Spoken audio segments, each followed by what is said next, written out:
समाजकारणामध्ये जर तुम्हाला लोकांसाठी काही करायचं असेल तर तुम्हाला सत्तेचं एक त्याला झालर असावी लागते, तर आपण लोकांची 4 कामं करू शकतो.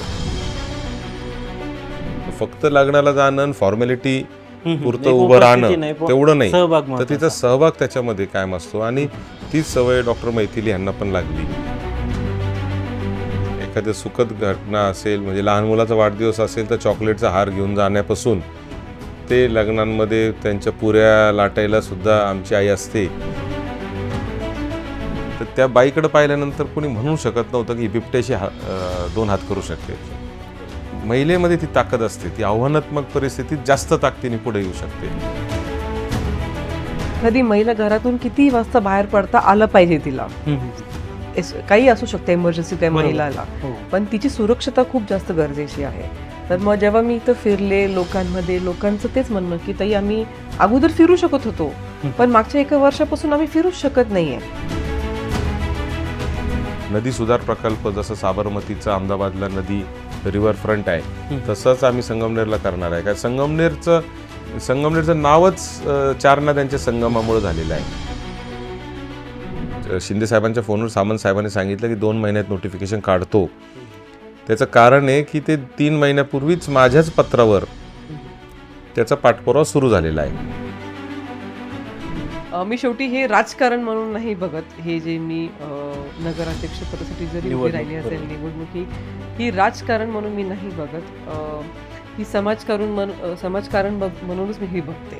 मला याच्यातून लोकांची सेवा करायची संधी भेटते. अजून काय चांगलं, अजून किती चांगल्या पद्धतीने मी हे पद निभवू शकते. आणि त्याच्यासाठी जर हे 3 जण माझ्यासोबत असतील तर मग मी I am a non stoppable unstoppable person असं. हे आश्वासन हे संगमनेर 2.0 आहे. संगमनेर 1.0 तुम्ही पाहिलेलंच आहे ना. दुर्गाताईंनी, डॉक्टर तांबेंनी काम केलेलंच आहे.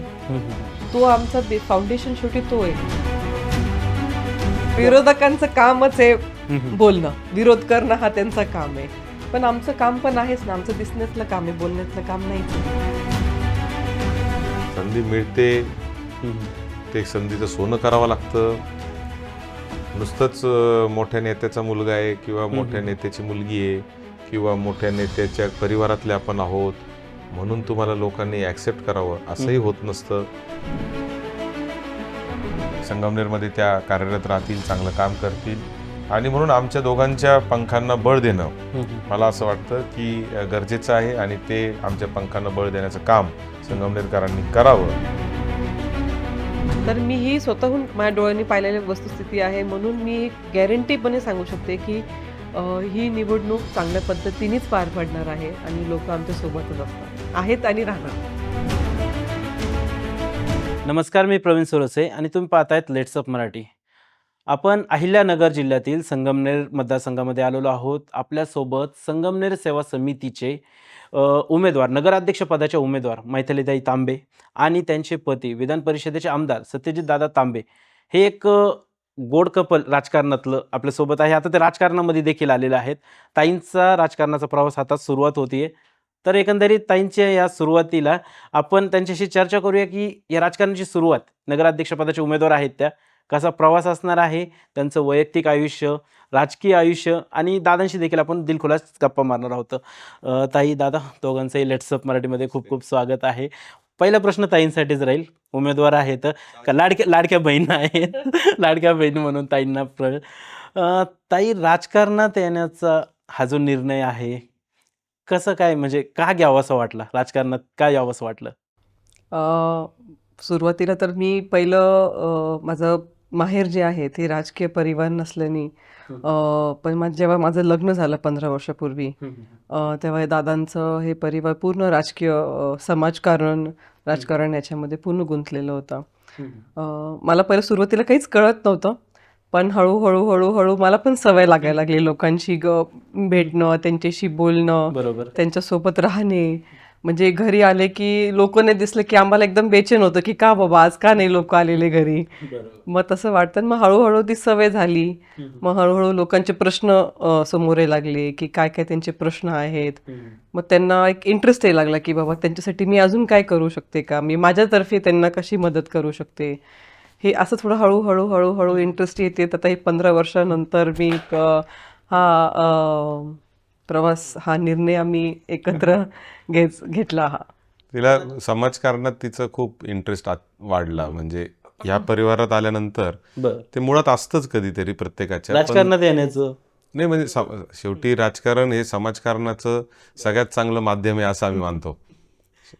समाजकारणामध्ये जर तुम्हाला लोकांसाठी काही करायचं असेल तर तुम्हाला सत्तेचं एक त्याला झालर असावी लागते, तर आपण लोकांची 4 कामं करू शकतो. तर तिच्या वैयक्तिक म्हणजे स्वभावामध्ये ते सामाजिक हे पहिल्यापासून होतंच. पण तुम्हाला असं वाटलं होतं का दादा, की आता तुम्ही बघितलं की वडील राजकारणात, तुमच्या आई राजकारणामध्ये, तुम्ही राजकारणामध्ये, कुठेतरी आपल्या पत्नी, तुमच्या पत्नी, त्यांनाही राजकारणात पुढे जाऊन आणलं जाईल असं तुम्हाला कधी वाटलं होतं का, की आपण राजकारणामध्ये त्यांनाही सहभाग करून घेऊ? असं आहे की राजकारणात तर म्हणजे सहभाग तर तिचा होताच ना, कारण प्रत्येक गोष्टी ती पहिल्यापासून सामील आहे. गेले म्हणजे लहान आमचे मुलं असताना थोडंसं कमी असेल कदाचित, परंतु मागच्या 10 वर्षात तर ती सक्रियपणे कारणामध्ये आहे.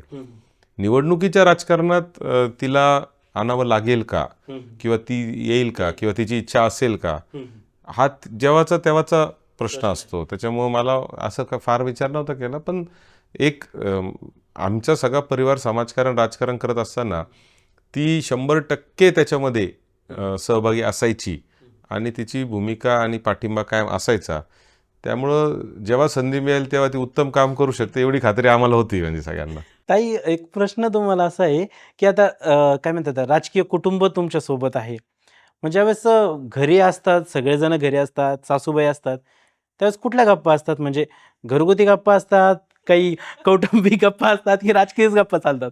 नाही नाही, आमच्याकडे जास्त करून राजकीय गप्पा जेव्हा मी म्हणते की आपण अजून काय केलं पाहिजे, अजून काही नवीन, कुणी कुठं जाऊन आलेलं असतं घरातलं, मग ते सांगतात की आम्ही ह्या शहरामध्ये अशी गोष्ट पाहिली, की मी ही अशी गोष्ट वाचली कुठंतरी, मग आपण ही अशी इथं कुठं कशी राबवू शकतो. मग अशा गोष्टी जास्त असतात. किंवा कोणाचे काही प्रश्न असतील लोकांचे, मग त्याला आम्ही उत्तर कसं, किंवा त्याला त्याचं कसं आम्ही मदत करू शकतो त्या गोष्टीसाठी, तशा गप्पा असतात. मग थोडंफार मुलांचं पण असतं की मुलांचं काय चाललं, काही नाही चाललं, तर मग अशा गप्पा आमच्याकडे घरी. आता दादा तर एवढे बिझी असतात, मग कौटुंबिक वेळ देऊ शकतात का? म्हणजे मुलांसाठी, तुमच्यासाठी, घरच्यांसाठी दादांचा वेळ भेटतो का? ते करतात, खूप प्रयत्न करतात. पण आम्हाला सर्वांना माहिती आहे की दादांचं हे खूप मोठं पॅशन आहे. राजकारण हे एक पॅशन आहे. बरोबर. म्हणजे करायचं म्हणून नाही करत, ते खूप मनापासून तन मन धन से ते करतात. असं म्हणून आम्ही सगळेजण त्यांना खूप सपोर्ट करतो. आणि तेही त्यांना तसंच वेळ भेटेल तसं ते आम्हाला वेळ देतातच. दादा, असं म्हटलं जातं की प्रत्येक यशस्वी पुरुषामागे एका स्त्रीचा हात असतो. तर मग ताईंचं कॉन्ट्रीब्युशन कसं आहे? एक पडद्यामागची स्टोरी काय आहे, की ज्या राजकारणात तुम्ही पूर्णपणे सक्रिय आहात, पण जे पुढं तुम्ही राजकारणात आहात, पाठीमागं कुटुंबाची जबाबदारी ताई सांभाळतात, तर कसं हे सगळं काही जुळून येतं? नाही, ती आता गेले जसं मी सांगितलं तसं 2011ला आमचं लग्न झालं आणि 11ला माझं लग्न झालं आणि त्याच्यानंतर 6 महिन्यांनीच युवक काँग्रेसची निवडणूक होती. आणि आम्ही ती निवडणूक तिच्या आयुष्यातली पहिली निवडणूक समजा, बरोबर. आणि ती राज्याची युवक काँग्रेसच्या अध्यक्षपदाची निवडणूक, म्हणजे संपूर्ण राज्यात दौरा होता. तिने सुद्धा जवळजवळ 7-8 जिल्ह्यांमध्ये त्यावेळेस दौरा केला. त्याच्यानंतर 2014ची नगरची विधानसभा ज्यावेळेस मी लढलो त्यावेळेस तर अहिल्याचा जन्म नुसताच झालेला होता आणि अहिल्या साधारणतः 1-2-3 महिन्याचीच होती, 1.25 महिन्याची. आणि तिला तिच्या आईकडे सोडून माहेरी मैथिली नगर शहरात माझ्या प्रचारासाठी फिरत होत्या. म्हणजे 2014 पासून प्रवास सुरू झाला तुमचा राजकारणातला प्रचाराचा प्रवास? 2011लाच झाला लग्नानंतर. म्हणजे तुम्हाला तर सांगेल की लग्नानंतर आम्ही फिरायला गेलो. आता जग फिरायला जातात लग्नानंतर हनीमूनला. हनीमूनला आम्ही गेलो आणि तिकडं आम्हाला फोन आला की युवक काँग्रेसची निवडणूक सुरू झाली. ते मी निम्म सोडून आम्ही आलेलो आहे. म्हणजे आम्ही तिकडे गेलोच नाही. मग पुढचे 4-5 दिवस सोडून दिले आणि आम्ही लगेच परत आलो. अमित भैया देशमुख आमचे नेते होते, माजी मंत्री, त्यांचा फोन आला की निवडणूक लागतीये. मग आम्ही ते सगळं सोडलं, आम्ही आलो. 2014ला पण अहिल्या 1.25 महिन्याचीच होती, तरी अहिल्याला तिच्या आजीकडे सोडून, म्हणजे हिच्या माहेरी सोडून मैथिली जे आहेत त्या प्रचारामध्ये होत्या.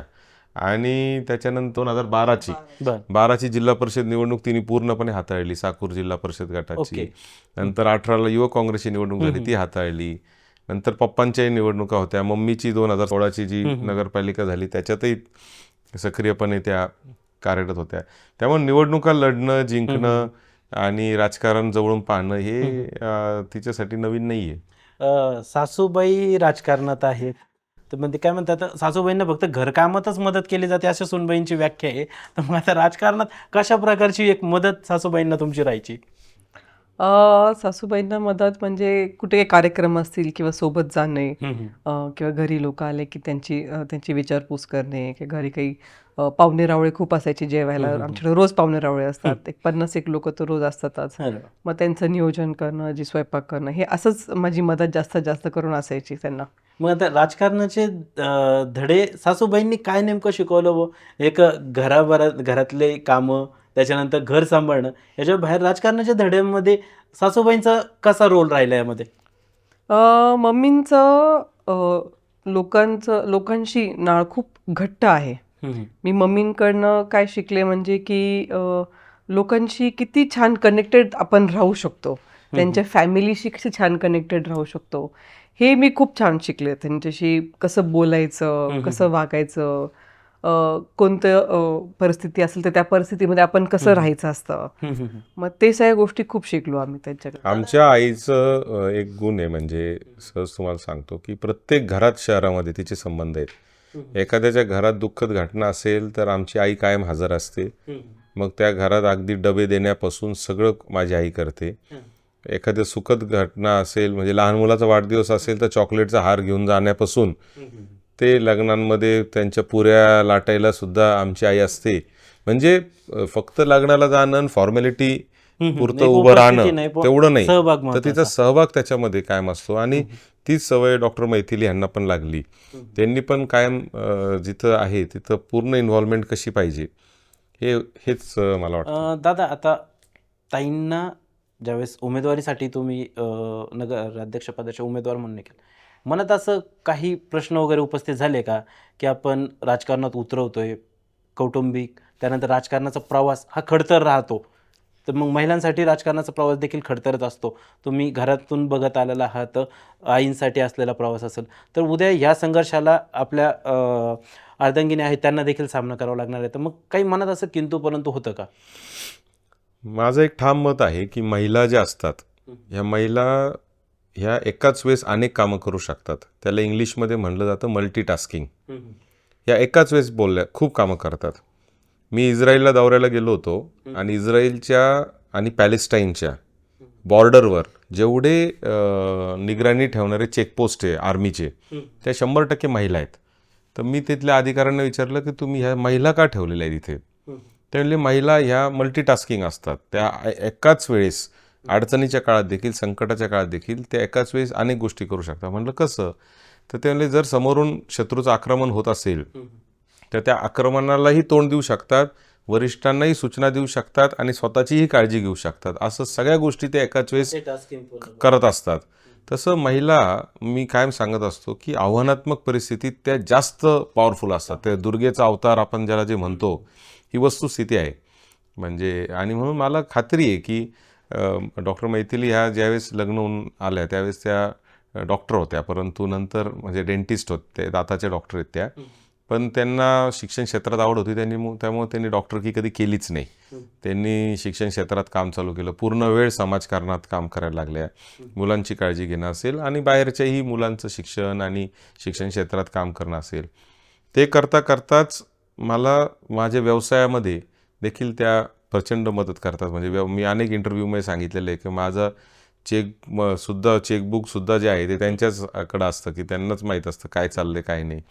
त्यामुळे अनेक गोष्टी त्या करू शकतात ह्याची खात्री असल्यामुळं उलट आव्हानात्मक परिस्थिती जर निर्माण झाली तर मला असं वाटतं की ते त्यांच्यातलं जे खरं रूप आहे कोणत्याही महिलेच्या बाबतीत हे प्रत्येक महिलेच्या बाबतीत मी सांगतो तुम्हाला हे. म्हणजे मध्यंतरी आमच्या तालुक्यामध्ये एक चिमुकल्या मुलाला बिबट्याने उचलून नेलं आणि उचलून नेल्यानंतर त्याची त्या बाळाची जी आई आहे ती अशी किडकिडी होती, एकदम बारीक होती, पण तो बिबट्या त्या बाळाला तोंडात घेऊन तिकडं बसलेला होता. त्या आईने जाऊन त्या बिबट्याबरोबर संघर्ष केला आणि ते बाळ जिवंत चांगल्या पद्धतीने ती काढून आणलं. तर त्या बाईकडे पाहिल्यानंतर कोणी म्हणू शकत नव्हतं की बिबट्याशी दोन हात करू शकते. महिलेमध्ये ती ताकद असते, ती आव्हानात्मक परिस्थितीत जास्त ताकदीने पुढे येऊ शकते. आणि ती परिस्थिती असल्यामुळे मला त्याची चिंताच नाही की राजकारणात काय येईल. किंबहुना जितके आव्हानं येतील तितके ते अजून तळून सुरळून चांगले तयार सामोरं होतील. जायला तयार येतं. ताई, आपण बघितलं तर निवडणुकीमध्ये असं खूपदा होतं की उच्च शिक्षित लोक नसतात. म्हणजे निवडणूक फक्त लढवायची, पैसा कमवायचा हा उद्देश असतो. मात्र आता तुम्ही एक वेल एज्युकेटेड आहात, दादा वेल एज्युकेटेड आहेत, पूर्ण फॅमिली एक चांगलं उच्च शिक्षित आहेत. एक काय वाटतं की पुढं काय संदेश देणार समाजाला, की ज्यावेळेस पद्धतीने निवडणुका येत आहेत त्याच्यामध्ये आता उच्च शिक्षित लोकांनी, एक वेल एज्युकेटेड लोकांनी, पूर्ण राजकारणाचा समज असलेल्या लोकांनी आलं पाहिजे. तुम्ही आता प्रवेश केलेला आहे राजकारणामध्ये. एकंदरीत काय तुमची भूमिका काय आहे? जेव्हा एखादी महिला एज्युकेटेड असते तर पूर्ण परिवार अजून चांगल्या पद्धतीने एज्युकेट असतो किंवा कल्चर अजून चांगलं होतं. मी असं म्हणत नाही की एज्युकेशन असल्यानेच कल्चर चांगलं होतं. शेवटी ते आई वडिलांचा संस्कार सुद्धा बरोबर. खूप महत्त्वाचं असतं. तर एज्युकेशननी अजून त्याला एक भर येते परिवाराला. त्याच्याने आपल्याला लोकांकडे बघायचा पर्स्पेक्टिव्ह, दृष्टिकोन वेगळा येतो. आपण असं आपण थोडंसं वेगळ्या पद्धतीने की आपण अजून टेक्नॉलॉजी वापरून किंवा आपण अजून नवीन काही लेटेस्ट प्रक्रिया काय करू शकतो का आपण, ही जराशी विचार करण्याची संधी आपल्यामध्ये येते. आपण थोडंसं अजून समाजकारणात आपण अजून काय चांगलं करू शकतो किंवा अजून काय चांगलं घडवू शकतो किंवा लोकांसाठी अजून नवीन गोष्टी काही आणू शकतो का, उपक्रम आणू शकतो का, ह्याचा एक विचार करायची आपल्याला एक ताकद मिळते ह्याच्याने. बरोबर. ताई, आता एक प्रचार अंतिम टप्प्यात आलाय. अवघ्या 2 दिवसावर निवडणूक आली आहे. तुम्ही मतदारसंघ फिरलात, लोकांच्या काय समस्या वाटल्या तुम्हाला महत्त्वाच्या, की एक महिला म्हणून महिलांसाठीच्या बी काय समस्या अशा वाटल्या की ज्यावरती आता काम केलं पाहिजे, जे की आजवर झालं किंवा आणखी काय प्रोग्रेस त्याच्यामध्ये झालं पाहिजे? पहिलं तर मला असं वाटतं महिलांची सुरक्षतेवर खूप आपल्याला भार द्यायची गरज आहे. म्हणजे आमचे जेव्हा आम्ही संगमनेर 2.0 जेव्हा जाहीर केला होता, लोकांचा जो प्रतिसाद त्याला भेटला आम्हाला, त्याच्यामध्ये आम्हाला जास्त करून महिलांच्या सुरक्षेवर खूप जास्त इनपुट्स आले, फीडबॅक झाले, प्रश्न आले. तर त्याच्यावरनं आम्ही लगेच तातडीने दादांनी हे जाहीर पण केलं की आपण रात्रीचं पेट्रोलिंग चालू करायचं. महिलाच महिलांसाठी उभे राहतील अशी आपल्याला लढवायू महिला आपल्याला तयार करणार, आपण तेही चालू करणार. महिलांचं एक पेट्रोलिंग करायचं, एक साधारणतः काही महिलांचं त्या मोटरसायकलवर संपूर्ण शहरामध्ये दिवसभर आणि संध्याकाळी उशिरापर्यंत फिरत राहतील. म्हणजे 8-9 वाजेपर्यंत, 10 वाजेपर्यंत, जोपर्यंत महिला घरी पोहोचत नाही साधारणतः. आणि ते फिरत राहतील, त्या गस्त घालत बसतील ते पथक. म्हणजे हे छेडछाडचे प्रकरण असतील महिलांचे किंवा मुलींचे छेडछाडचे, क्लासेसच्या बाहेर विशेष करून, किंवा जिथं टवाळखोर मुलं बसतात. आता आमच्या इथं मालदाड रोड म्हणून एक परिसर आहे, तिथे काही टवाळखोर मुलं एका पानाच्या दुकानावर बसतात आणि मुलींची आणि महिलांची छेड काढतात, अशी तक्रार आली. आणि मग आम्ही दोघं अशीच चर्चा करत होतो, म्हणले महिला सुरक्षा हा अचानक एवढा मुद्दा का झालाय आपल्याकडे, कळत नाही आपल्याला. मग आम्ही दोघांनी चर्चा केली. तर त्यावेळेस ते चेन्नईचं तू काहीतरी उदाहरण दिलं ना. हा, जेव्हा चेन्नई एक अशी सिटी आहे की सुरक्षता, रात्रीचं पेट्रोलिंग पोलीसचं इतकं भयंकर असतं. म्हणजे तुम्हाला जिथं मी राहते किंवा कोणत्याही एरियामध्ये चेन्नईमध्ये एव्हरी अर्ध्या तासाला तुम्हाला पोलिसांची गाडी जाताना दिसणार. आणि ते थांबून विचारणार की तुम्ही इथं काय करता, तिथं महिला असो किंवा तिथं पुरुष असो, ते आवर्जून विचारतात. म्हणजे शेवटी ती सुरक्षता आहे की एखादी महिला घरातून किती वाजता बाहेर पडता आलं पाहिजे तिला, काही असू शकतं इमर्जन्सी त्या महिलाला, पण तिची सुरक्षता खूप जास्त गरजेची आहे. तर मग जेव्हा मी इथं फिरले लोकांमध्ये, लोकांचं तेच म्हणणं की ताई आम्ही अगोदर फिरू शकत होतो, पण मागच्या 1 वर्षापासून आम्ही फिरूच शकत नाहीये, आम्हाला खूप त्रास होतोय. म्हणजे आम्हाला भीती वाटते घरातून बाहेर पडायला सुद्धा. म्हणजे ती परिस्थिती बदललेली. दादा, आपण जाहीरनामा प्रकाशित केला आहे. जाहीरनाम्यामध्ये अनेक विकासाचे मुद्दे होते. तर प्रामुख्याने तुम्हाला काय वाटतं की आता कुठले महत्त्वाचे मुद्दे आहेत की ह्या पुढील काळामध्ये तुम्ही ते सोडवण्याचा प्रयत्न करणार?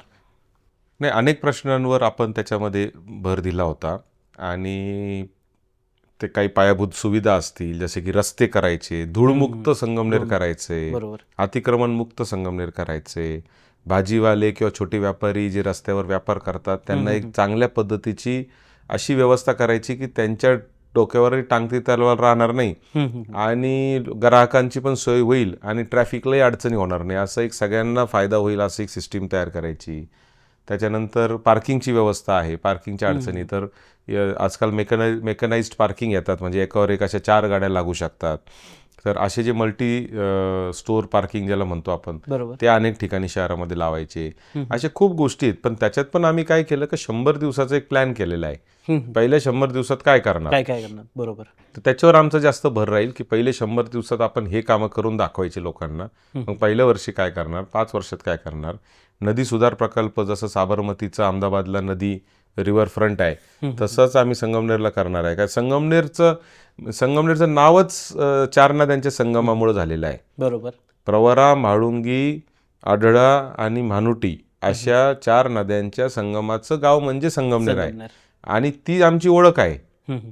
ती ओळख आम्ही पुन्हा एकदा अशी प्रस्थापित करणार की महाराष्ट्रातून लोक आमच्या नदी बघायला येतील, असं काम आम्ही पुढच्या काळामध्ये करणार आहे. ताई, 40 वर्ष सत्ता तांबे थोरात या घराण्यांकडे आहे. तर आता येणाऱ्या काळात ती जबाबदारी तुमच्या खांद्यावर असणार आहे. बरोबर.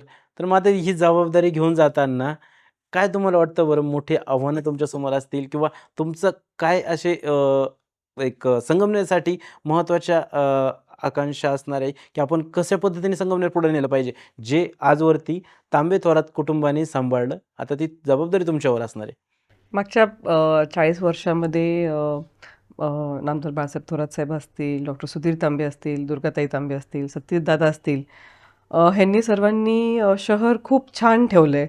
शहर काय तालुकाच, एकदम सुसंस्कृत तालुका आहे, एकदम सुरक्षित तालुका आहे, लोक चांगले आहेत. म्हणजे मी शहरात वाढलेली आहे, पण जेव्हा माझं लग्न झालं आणि मी विचार केला की बाबा मी गावात येऊन राहू शकेल का इथे, मी विचारात पडले की मी शहरात वाढलेली मुलगी, तिथे शिकलेली मुलगी, मी गावात कशी येऊन राहणार. पण जेव्हा लग्न झाल्यावर मी इथं आले, मला इथलं एन्व्हायरमेंट इतकं छान वाटलं. म्हणजे लोकांनी एकमेकांबरोबर राहणं, एकमेकांना विचारणं, एकदम छान रिस्पेक्ट आहे सगळ्यांमध्ये एकमेकांसाठी.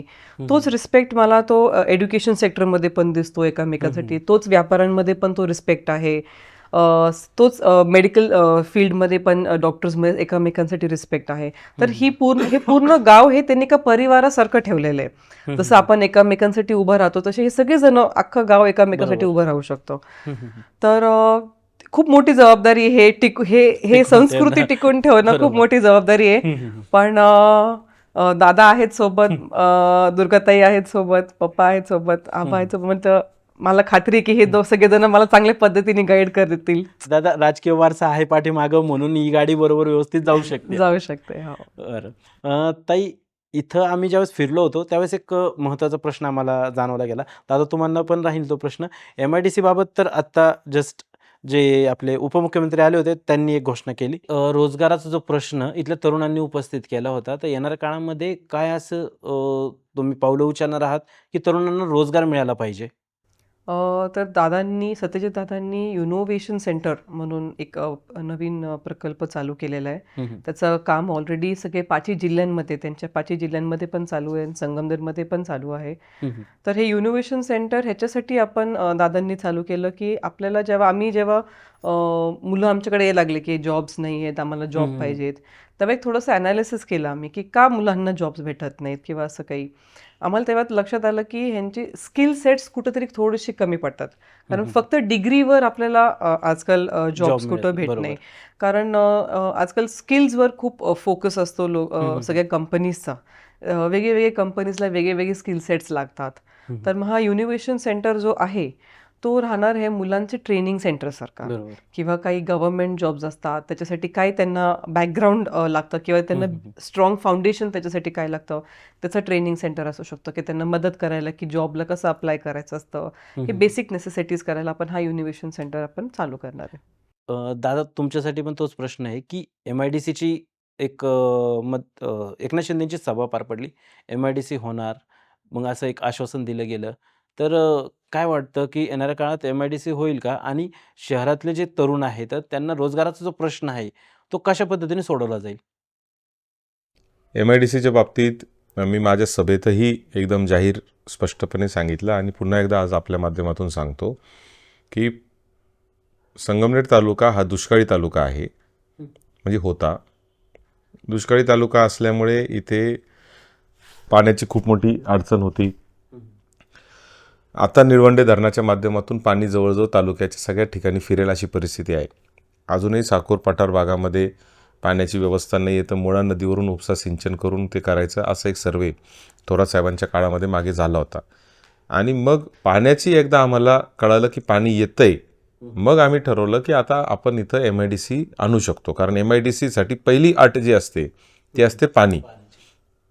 आणि मग ते पाणी घेण्याचा निर्णय झाला. म्हणून नंतर मागच्या 1.25 वर्षापासून मी सातत्याने MIDCचा पाठपुरावा करतोय. ज्या सामंत साहेबांच्या शिंदे साहेबांच्या फोनवर सामंत साहेबांनी सांगितलं की 2 महिन्यात नोटिफिकेशन काढतो, त्याचं कारण आहे की ते 3 महिन्यापूर्वीच माझ्याच पत्रावर त्याचा पाठपुरावा सुरू झालेला आहे आणि अहवाल देखील नगरवरून आता मुंबईला गेलेला आहे. कॉलेज सुटल्यानंतर कसं होतं? माझं लग्न झालं लगेच कॉलेज नंतर झाल्या लगेच माझं लग्न झालं. तर मला बिझनेस कसं सांभाळायचा किंवा एज्युकेशन सेक्टर कसं सांभाळायचं किंवा राजकारण कसं म्हणजे समाजकारण कसं करायचं हे कधीच मला अनुभव नव्हता. तर सत्यजित दादांनी खूप पेशंटली माझ्याबरोबर इतकं छान पेशन्समध्ये त्यांनी माझ्याशी संसार केला असं मी म्हणेल. खूप छान शिकवलं मला. आता मी जे काही आहे कुठं ना कुठंतरी त्यांचं खूप मोठं योगदान आहे माझ्या लाईफमध्ये. आपण म्हणतो की एखाद्या सक्सेसफुल पुरुषाच्या मागे एक महिला असते. बरोबर. तर मी असं म्हणेल की एखाद्या एकदम सक्सेसफुल मी स्वतः सक्सेसफुल समजते. माझ्या पाठीमागे सगळ्यात मोठा खंबीर सपोर्ट आहे तो आहे सत्यजित दादांचा. बरं. मग आता सासूबाईंचा काय रोल आहे याच्यामध्ये? नाही, त्यांचा सपोर्ट पण खूप मोठा आहे त्याच्यामध्ये.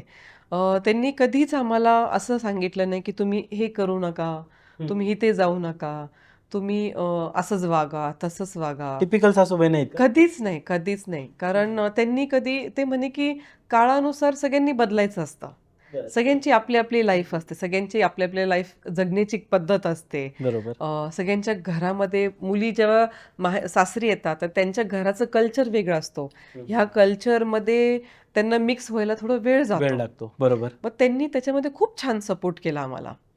कुठं सांगायचं तेव्हा त्यांनी आम्हाला खूप प्रेमाने सांगितलेल्या गोष्टी आहेत की एखादी कुठेतरी जागेवर जायचं असेल तर तुम्ही एखादं अशी गोष्ट असं करा किंवा तसं करा. असं खूप छान प्रेमाने समजून सांगितलेल्या गोष्टीत आम्हाला. असं कधी त्यांनी मला रागून असं टिपिकल सासूपणा करून सासूरवास टीव्हीतल्या सासू सुनाची जोडी नाही काही? अजिबात नाही. त्या आमच्या आईसारख्याच आहेत. म्हणजे आम्ही आजारी जरी पडलो तर त्या येतील 10 वेळा आम्हाला बघतील, तुला बरं वाटतंय का, मग तू औषधं घेतली का, मग एखादं बाम लावून जातील डोक्याला. मग मध्यंतरी मी खूप आजारी पडले होते, त्यांनी पूर्ण काळजी माझी घेतलेली होती त्यांनी. तर खूप छान पद्धतीने त्यांनी आता पण ट्रीटमेंट देतात आम्हाला. म्हणजे कधीच असं जाणवलं नाही की मी सासरी आहे. पण या काळात अशा सासूबाई एखाद्या वेळेस भेटणं माझी आई मला ओरडेल पण त्याने ओरडणार असं आहे. बरोबर. पण आता आपण आणखी एक असा मुद्दा आहे की राजकारणामध्ये ज्यावेळेस महिलांचा सहभाग होतो, कुटुंबाकडे कुठेतरी दुर्लक्ष होतं. तुम्हाला 2 मुलं आहेत, तर मग मुलांकडे कुठे दुर्लक्ष होतंय असं वाटतंय का? त्यांच्याबरोबर वेळ घालवणं थोडं कमी होतं आमचं. पण काय झालं आमच्या मुलांना पण ते राजकारणाची, समाजकारणाची सवय लागून सवय होऊन गेलेली. गेली. अहिल्या 1.25 वर्षाची असताना दादांचं इलेक्शन झालं तेव्हा तिला सोडून आलो. तर तिला असं नाही की आम्हीच रोज पाहिजे. हां, कोणत्याही मुलांना वाटतं की आई-वडील जवळ असावे. तर आम्ही जास्तीत जास्त वेळ द्यायचा प्रयत्न नक्कीच करतो त्यांना आणि आमच्या पद्धतीने त्यांना व्यवस्थित संस्कार आम्ही देतोच. बरोबर. पण आता आपण बघितलं की तुम्हाला आता ही निवडणुकीची एवढी जबाबदारी आहे. एक मोठं राजकीय फॅमिली आहे. तांबे फॅमिली, थोरात फॅमिली हे मोठं राजकीय फॅमिली आहेत. तर ते निवडणुकीचं कुठं असं प्रेशर आहे का?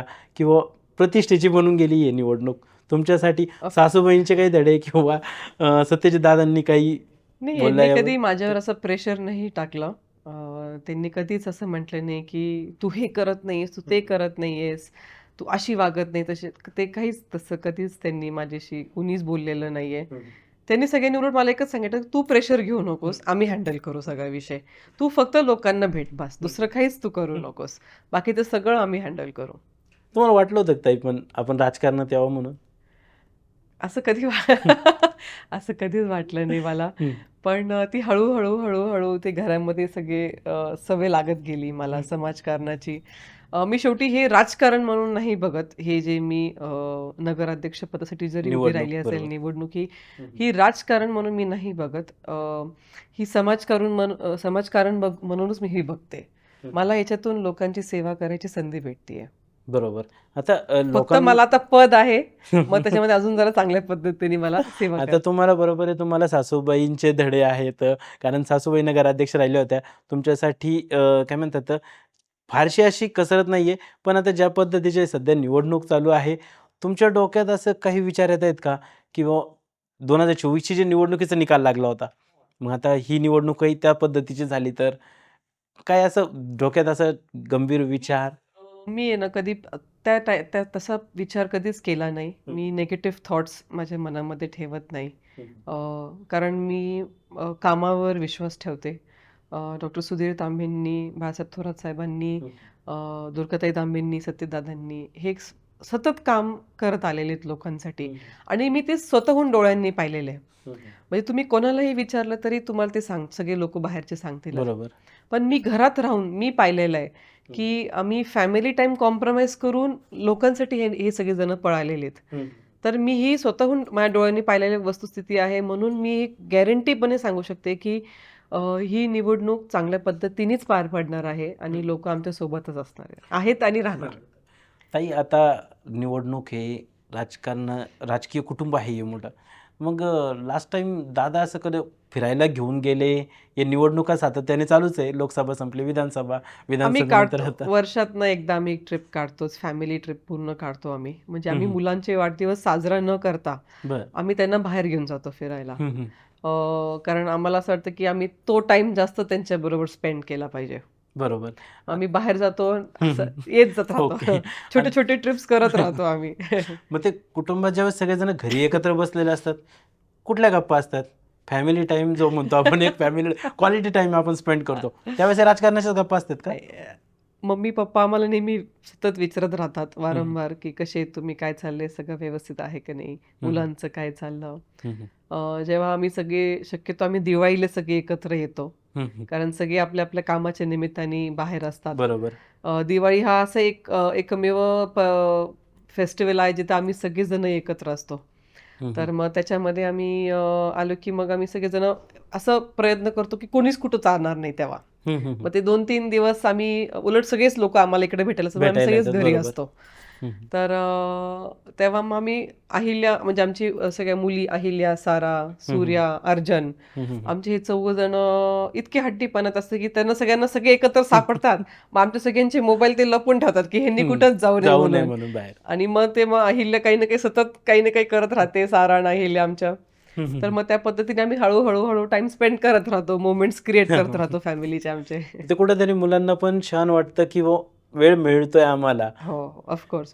लास्ट टाइम कधी मूवीला वगैरे गेलात का दादा? तुम्ही कधी नेलं का तुम्हाला नाही फिरायला? नाही मूवीला तर नाहीच गेलेलो दादांनी. म्हणजे या राजकीय सिनेमाच्या बाहेर कुठला सिनेमा पाहिला का तुम्ही? वेळच नाही भेटलेला. 2023 पासून काहीच वेळ भेटलेला नाही याच्यासाठी. मग आता तर इथून पुढे जबाबदारी वाढणार आहे. मग आता इथून पुढे कशी म्हणजे हे कौटुंबिक आणि राजकारण हे कसं ताळमेळ कसं जुळून येणार आहे? आता करू प्रयत्न.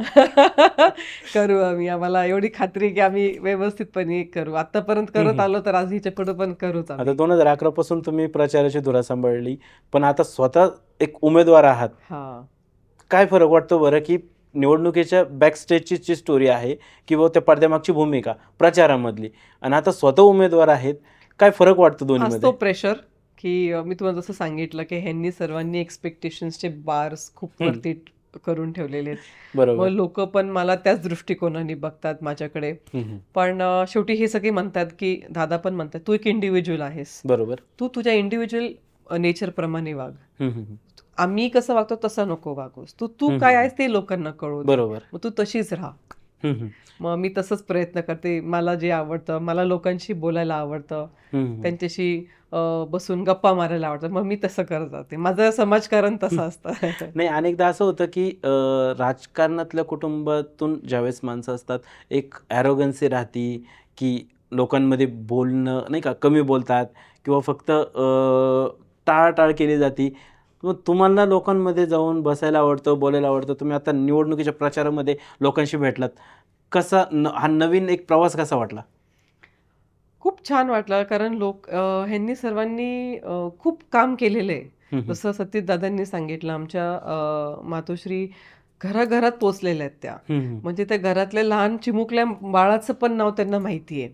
हम्म. तर त्याच्याप्रमाणे त्यांनी मला इतकं प्रेम दिलेलं आहे हम्म. की मी जेव्हा आता मी माझी ओळख खरं तर ह्या निवडणुकीमध्ये सत्यजित दादांची बायको म्हणून नाही सांगितलेलं आहे. मी हम्म. दुर्गाताईंची सूनबाई आहे असं सांगितलेलं आहे. तर बरं, मग सासूबाईंची आयडेंटिटी पहिली घेतली. हो, कारण त्या तिथपर्यंत पोहोचल्यात. ते एकदम पोहोचलेल्या आहेत. तळात गळात एकदम सर्वांच्या हम्म. एकदम हम्म. घरात पोहोचलेले आहेत म्हणून हम्म. आणि जेव्हा त्यांनी दुर्गाताईंचं नाव ऐकलं तेव्हा ते इतके खुश होऊन म्हणजे इतक्या हम्म. आनंदाने मला वेलकम करायचे अजून.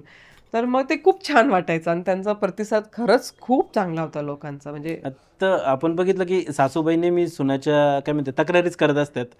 म्हणजे एक वेगळा अनुभव झाला का मग असा नाही का सुनबाईंसाठी प्रचाराला स्वतः सासूबाई उतरल्यात? हो, हो. त्या खूप छान पद्धतीने प्रचार करतात. त्या कधीच माझ्याबद्दल वाईट बोलणार नाहीत आणि त्या खूप प्रेमळ आहेत स्वतः. हम्म. तर मग त्या खूप छान म्हणजे पद्धतीने सासू माझा सुनाची जोडी प्रचार एकदम करताय. म्हणजे काय म्हणतात आम्ही एक टीम आहोत. एक team. ओके. म्हणजे सासू सून नाही तर माय लेकी असली अशी जोडी आहे म्हणजे. हो. कुटुंबाची जबाबदारी आहे. आता जर समजा नगराध्यक्ष पदाचे तुम्ही उमेदवार आहात आणि उद्या जाऊन निवडणूक जिंकलात, तर हे दोन्ही कसा याचा ताळमेळ बसणार? कुटुंबाची जबाबदारी, समाजकारण, राजकारण हे कसं टाईम जमून येणार? मॅनेजमेंट हे खूप मोठी एक हॅबिट आम्ही मानतो सत्यजित दादा आणि मी. तर आम्ही टाईम मॅनेजमेंट करून आम्ही दोन्हीही क्षेत्र चांगल्या पद्धतीने आम्ही पण नक्कीच असं वाटतं निभावू, का की उद्या सांभाळू. उद्या नगराध्यक्ष झाल्यावरती दादा ते सगळं चालवणार असं म्हणजे तुमचा नाही. राजकारणाशी फारसा संबंध नाही? कसं असतं, हे आम्ही एक टीम आहोत. हम्म. आम्ही डिस्कस करणार. आम्ही शेवटी त्यांचं एक्सपिरियन्स जास्त आहे. बरोबर. त्यांना ऑब्व्हियसली मी त्यांना विचारणार की हम्म. मला किंवा काही अडचण असेल. शेवटी माझी पण एक ट्रेनिंग चालू आहे ह्याच्यामध्ये. मी पण स्वतःला ट्रेन करते की कसं सांभाळ, कारण मी पण फर्स्ट टाइम उभी राहते. हम्म. ह्यांना एक्सपिरियन्स आहे. शेवटी मी तुम्हाला असं सांगितलं की दादा माझे खूप मोठे गुरु आहेत. राजकीय गुरु सुद्धा तेच आहेत माझ्यासाठी. हम्म. तर त्यांचा एक्सपिरियन्स जास्त असल्यामुळे त्यांचं साथ मला कायम लागणार आहे. हम्म. आणि कधी कधी जसं आपण म्हणतो पुरुष प्राधान्य संस्कृती आहे आपल्याकडे. हम्म. कधी कधी पुरुषांना एका महिलेकडे बोलायला पटकन जमत नसतं. हम्म. मग तिथं बरोबर. कदाचित दादा मला हेल्प करतील बरोबर. असं मी अपेक्षा करते. आणि हम्म. दादांचा सपोर्ट, दुर्गाताईंचा सपोर्ट, पप्पांचा सपोर्ट, आमच्या डॉक्टर तांब्यांचा खूप लागणार आहे मला आणि कायमच लागणार हे मी म्हणेन. कारण शिकत राहणं हे खूप मोठी गोष्ट बरोबर. आणि ही खूप मोठी क्वालिटी मी स्वतःमध्ये नेहमीच ठेवते की आपण सतत शिकत राहावं, सगळ्यांच्या एक्सपिरियन्समधनं शिकत राहावं. अजून काय चांगलं, अजून किती चांगल्या पद्धतीने मी हे पद निभवू शकते. आणि त्याच्यासाठी जर हे तिघ जण माझ्यासोबत असतील तर मग मी I am a non stoppable unstoppable person असं. आता ताई असं समजूया की आपण उद्या तुम्ही नगराध्यक्ष झालात, निवडणुकीचा निकाल तुमच्या बाजूने लागला, तर अशी कोणती महत्त्वाची कामं असणार आहे ती जाहीरनाम्यातली की जी ती प्राधान्याने तुम्ही पहिल्या 100 दिवसात पूर्ण करताल? आम्ही तसं लिहिलं की महिलांची सुरक्षतेसाठी काम करणार पहिलं. महिलांसाठी टॉयलेट्स, जे दादांनी ऑलरेडी टॉयलेट्सचं प्रकल्प चालू केलेला आहे. संगमनेरमध्ये आणलेले आहेत टॉयलेट्स, बरेच जागेंवर लागलेत. ते अजून महिलांसाठी आम्ही अजून जास्त ठिकाणी ते लावणार आहोत. परत धूळमुक्त संगमनेर आपल्याला जे करायचं आहे ते आम्ही करणार आहोत.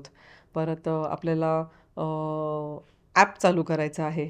ई संगमनेर ॲप, म्हणजे आपल्याला लोकांना घरी बसलेल्या बऱ्याचशाच गोष्टी, त्यांना कुठं सारखं नगरपालिकेमध्ये याची गरज नाही पडली पाहिजे, त्या ॲपद्वारे त्यांना बऱ्याचशाच बेसिक जे छोट्या छोट्या गोष्टी लागतात, त्यांना कागदपत्र ते त्याचं मिळता आलं पाहिजे.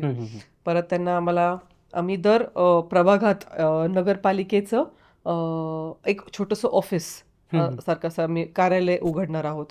कारण लोकांना दर उपनगरातल्या लोकांना नगरपालिकेत यायला वेळ जातो, मग तो अप अँड डाऊन करायची गरज नाही पडली पाहिजे. ते एक आमच्या संगमनेर 2.0 मध्ये आहे. तर अशा बऱ्याचशाच 10 गोष्टी आम्ही पहिल्या 100 दिवसात आम्ही करणार आहोत.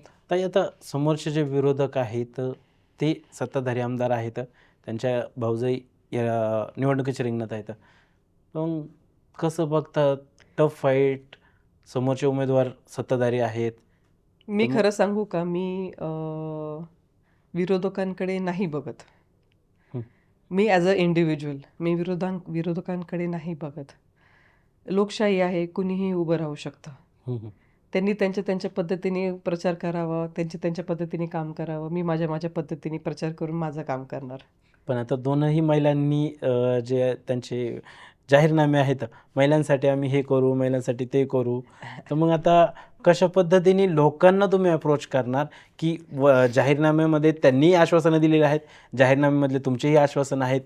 कसं आहे माहिती आहे का सर, हे आश्वासन हे संगमनेर 2.0 आहे. संगमनेर 1.0 तुम्ही पाहिलेलंच आहे ना. दुर्गाताईंनी, डॉक्टर तांबेंनी काम केलेलंच आहे. तो आमचा फाउंडेशन शेवटी तो आहे. बरोबर. पाण्याचा सगळ्यात मोठा प्रकल्प जो प्रॉब्लेम होता तो सोडवला गेलेला आहे. आज संगमनेरला 24 तास पाणी आहे, स्वच्छ पाणी आहे. संगमनेर सुंदर शहर आहे, हरित संगमनेर आहे. इतके भरपूर दंडकारण्याच्या अभियानातून आपण ते एवढी झाडं लावले गेलेले आहेत. हे सगळं काम झालेलंच आहे ना मागच्या 30-40 वर्षामध्ये. असं नाही की काहीच काम झालेलं नाहीये. हे सगळेच कामं झालेले आहेत. अंडरग्राऊंड ड्रेनेज सिस्टम झालेले आहेत, रस्ते पण झालेले, पण आता मागच्या 4 वर्षात प्रशासन असल्यामुळे रस्ते खराब झालेले आहेत, स्वच्छता नाहीये. पण हे सगळं काम ऑलरेडी त्याच्यावर काम झालेलं आहे. दुर्गाताईंनी कचऱ्यावर खूप काम केलेलं आहे, ओला कचरा, सुका कचरा, ह्याच्यावर खूप मोठं काम केलेलं आहे. ते नगरपालिका डिकम्पोस्ट करून ओला कचरा सगळं ते खाद्य विकते परत सगळ्यांना. पण ते सगळे काम ऑलरेडी झालेलं आहे ना. तो बेस आमचा खूप मोठा स्ट्रॉंग बेस आहे. पण तुमचे जे प्रबळ विरोधक आहे त्यांनी असं दाखवलं की संगमनेर 1.0 काय आहे, कशी कामं झालेली नाहीत, ते फक्त जे आभास तयार करतायत वगैरे, हे सगळे कामं दिसतात. हे आम्ही काही फक्त बोललेलो नाहीयेत. हे तुम्हाला पण कोणत्याही नागरिकाला विचारलं बरोबर की ती दिसणारच आहे. पाणी काही त्याच्यात मी काय नुसतं बोललेली आहे का? पाणी येतच आहे ना रोज नळाला, असं थोडी आहे. विरोधकांकडून विरोधकांचं कामच आहे बोलणं, विरोध करणं हा त्यांचा काम आहे. पण आमचं काम पण आहेच ना, आमचं दिसण्यातलं काम आहे, बोलण्यातलं काम नाहीच आहे. ताई, राजकारणामध्ये तुमचा येण्याचा कुठलाही मानस नव्हता. आता नगराध्यक्ष पदासाठी तुम्ही उमेदवार आहात. पुढे जाऊन जर घरच्यांनी म्हटले की आमदारकी, विधानसभा लढवा, तर आहे का तयारी तुमची की विधानसभेसाठी सुद्धा तयारी? तो तेव्हाचा प्रश्न आहे, पाहू आपण तेव्हा. पण आता हे पहिलं पाऊल आहे त्याच्यात राजकारणामध्ये. तयार झाली पक्की, ती नाही कुठं म्हणतीये. हा, मग मी तेच जाणून घ्यायचं, ही पहिली स्टेप आहे. तर उद्याच दादा म्हटले तर तुम्ही लढणार का? हे आम्ही जे समाजकारण करतो किंवा राजकारण करतो हे आमचं कौटुंबाचं गोल आहे. समाजकारण हा आमचं कौटुंबाचं गोल आहे. ती आमची तर हा गोलला जर ती बेनिफिट करत असेल तर तेव्हा पाहून आम्ही ठरवू, निर्णय घेऊ. म्हणजे ताई पुढे जाऊन विधानसभा लढू शकतात असं जर तरवर राजकारण होत नाही ना. राजकारण हे जसं तिने जे सांगितलं की समाजकारण हेच आमचं अंतिम ध्येय आहे आणि समाजासाठी काहीतरी काम करणं अंतिम ध्येय आहे. आता त्या प्रवासात काय काय येतं, काय पद येतात, कोणते पद येतात जातात हे आता नाही सांगू शकत ना. त्याच्यामुळे ते जर तर मध्ये चालू राहील ते. बरं, एक दादा तुमच्यासाठी प्रश्न. तुम्ही एकदा मुलाखतीत म्हटलं होता की राजकारण्यांची मुलं राजकारणी होतात, पत्रकारांची मुलं पत्रकार होतात. तुमच्या मुलांनी राजकारणात यावं असं वाटतं का तुम्हाला? नाही, वाटण्यावर नाही आहे ना. हे माझी भूमिका एकदम स्पष्ट आहे की ज्याला ज्याच्यात इंटरेस्ट आहे ते काम ते करतील. त्यांना एक संधी मिळेल कदाचित. माझी मुलगी आहे किंवा माझा मुलगा आहे म्हणून त्यांना कदाचित एकदा एक बेनिफिट मिळेल. काय राजकारणात कोणत्या पण जो त्यांना माझा जो आमच्या दोघांचा जो वारसा आहे त्या वारसाने त्यांना एक संधी मिळेल. पण ते जर कर्तृत्वान नसतील तर ते फेल होतील, ते बाहेर पडतील. त्यामुळं मला असं वाटतं की ही गोष्ट एकदम स्पष्ट आहे की त्या पद्धतीने ते काम होत राहील. संधी मिळते, ते संधीचं सोनं करावं लागतं. नुसतंच मोठ्या नेत्याचा मुलगा आहे किंवा मोठ्या नेत्याची मुलगी आहे किंवा मोठ्या नेत्याच्या परिवारातले आपण आहोत म्हणून तुम्हाला लोकांनी ॲक्सेप्ट करावं असंही होत नसतं. त्यामुळं आता आणि ते माझे मुलं इतके लहान आहे अजून की आता त्याचं अजून आता त्यांची चर्चा करणं मला असं वाटतं की योग्य वेळ नाहीये. पण नाही ताई, तुम्ही म्हटलं की 10-11 वर्ष झाले, म्हणजे 14 ते 15 वर्ष लग्नाला झाले. याआधी तुम्ही आधी कधी असा विचार नव्हता मनामध्ये की तुम्ही राजकारणात येताल. पुढे जाऊन तुम्हाला वाटतं का की मुलांनी आत्तापासूनच राजकारण बघत आलेत की त्यांना बाहेर राहावं लागतंय किंवा घरात सातत्याने राजकीय गप्पा वगैरे होत आहेत, तर मग त्यांनी उद्या हे अनुकरण केलं पाहिजे, राजकारणात आलं पाहिजे? शेवट दादांनी जसं सांगितलं, जर त्यांना इंटरेस्ट असेल त्याच्यामध्ये तर त्यांनी यावं. पण त्यांना प्रूव्ह करावं लागेल. जसं दादांनी सांगितलं की एक संधी त्यांना भेटेल दादांची मुलं असल्यामुळे, पण त्यांना त्याचं ते सोनं करावं लागेल किंवा त्याचं प्रूव्ह करावं लागेल की ते खरंच त्याच्यासाठी सिद्ध करावं लागेल त्यांना स्वतःला की ते खरंच त्याच्यासाठी आहेत की नाही. बरं दादा, एक शेवटचा प्रश्न दोघांसाठी पण. आता 2 डिसेंबर रोजी मतदान प्रक्रिया पार पडणार आहे, तर पूर्णपणे आता प्रचार अंतिम टप्प्यात आहे. तर एक तुम्ही नागरिकांना, संगमनेरकरांना काय आव्हान करणार? ताई, तुम्ही एक काय आव्हान करणार की संगमनेरचं जे विकासाचं विजन तुम्ही सांगितलेलं आहे, जाहीरनाम्यामध्ये बोललेलं आहात, आश्वासनं दिलेली आहेत, तर ती कशा पद्धतीने पूर्ण करणार? आणि 2 डिसेंबर रोजी मतदान पार पडणार आहे, तर नागरिकांना काय आव्हान करणार? मी एवढंच सगळ्या संगमनेरकरांना विनंती करेल की आमच्या परिवाराने, आमच्या सगळ्या, आणि परिवार शब्द ज्यावेळेस मी वापरतो त्यावेळेस परिवार म्हणजे फक्त आमचे आई वडील किंवा मामा किंवा असंच नाही, तर हा सगळा आमचे जे कार्यकर्ते असतील, सहकारी असतील, नगरसेवक असतील, आम्ही सगळ्यांनी आजपर्यंत संगमनेरला पुढं घेऊन जाण्याचा विचार कायम मनामध्ये ठेवून आम्ही कार्यरत राहिलेलो आहे. आता संगमनेरचे मूलभूत प्रश्न संपलेले आहेत. आता मोठ्या गरुड झेप संगमनेरच्या विकासाची होणं गरजेचं आहे आणि ती क्षमता माझ्यामध्ये आहे, ती राजकीय इच्छाशक्ती माझ्या मनामध्ये आहे आणि त्या पद्धतीचं काम करण्याची इच्छा देखील माझी आहे. तर आमच्या, आणि मैथिली आता मला मदत करण्यासाठी या ठिकाणी आलेल्या आहेत, संगमनेरमध्ये त्या कार्यरत राहतील, चांगलं काम करतील आणि म्हणून आमच्या दोघांच्या पंखांना बळ देणं मला असं वाटतं की गरजेचं आहे आणि ते आमच्या पंखांना बळ देण्याचं काम संगमनेरकरांनी करावं. आम्ही निश्चित संगमनेरकरांचा भ्रम निराश होणार नाही आणि अत्यंत चांगलं काम येणाऱ्या काळामध्ये करून संगमनेरला एका नव्या उंचीवर घेऊन जाण्याचा प्रयत्न आम्ही दोघे मिळून करू. ताई, लाडक्या बहिणींसह लाडक्या भावांना काय आव्हान करणार? 2 डिसेंबर रोजी मतदान प्रक्रिया पार पडणार आहे. लाडक्या भावांना मी एवढंच सांगेल की आमचं विजन तुमच्यासाठी खूप चांगलं आहे. हे विजन जेव्हा आम्ही म्हणतो ते पूर्ण शहरासाठी, संगमनेरकरांसाठी हा विजन आहे, संगमनेरकरांचंच विजन आहे संगमनेरकरांसाठी. तर तुम्ही 2 डिसेंबरला आमची साथ द्या. आम्हाला आमचं चिन्ह सिंह आहे आणि आमच्या पूर्ण पॅनलला निवडून आणा हीच विनंती मी करेल. नक्कीच ताई, दादा खूप खूप धन्यवाद. आपण बघितलं तर एक महिला ज्या नगराध्यक्षपदाचे उमेदवार आहे मैथिली ताई, कुटुंब, त्याच्यानंतर कुटुंबानंतर ती राजकीय जबाबदारी, या सगळ्या गोष्टी घेऊन कशा पद्धतीने पुढे जाणार आहे आणि त्याचबरोबर संगमनेरचा विकास हा कशा पद्धतीने आम्ही करू शकतो जे गेल्या 40 वर्षात झाला आणि त्यापुढं 2.0 जी त्यांची एक संकल्पना आहे ती कशा पद्धतीने राबवणार, असं पूर्णपणे एक दिलखुलास मुलाखत ताईंनी आणि दादांनी दोघांनीही पूर्णपणे आपली मतं या ठिकाणी मांडलेली आहेत. आमचे असेच नवनवीन व्हिडिओ पाहण्यासाठी लेट्स अप मराठीला फॉलो करा. सोशल मीडियाच्या भाऊ गर्दीत विश्वासार्हतेने चकाकणारे नाव म्हणजे लेट्स अप मराठी. सगळ्या नागरिकांना ती स्पीच, ती लेट्स अप वरील मुलाखती म्हणजे विचारांचा खजिना. त्यानंतरच्या निवडणुकीमध्ये मला सोडून गेले. बातम्या केवळ वस्तुस्थिती सांगणाऱ्या, न प्रोपगंडा, फक्त जनतेचा अजेंडा. क्योंकि आने वाला कल जाने वाला है, जाने वाला कल आने वाला है. राजकारण, मनोरंजन असो की क्रीडा क्षेत्र, महाराष्ट्राची स्पंदने संवेदनशीलतेने टिपणारे माध्यम म्हणजे लेट्सअप मराठी. जगासोबत एक पाऊल पुढे राहण्यासाठी लेट्सअपचे ॲप, सोशल मीडिया आणि वेबसाईट सोबत कनेक्टेड रहा.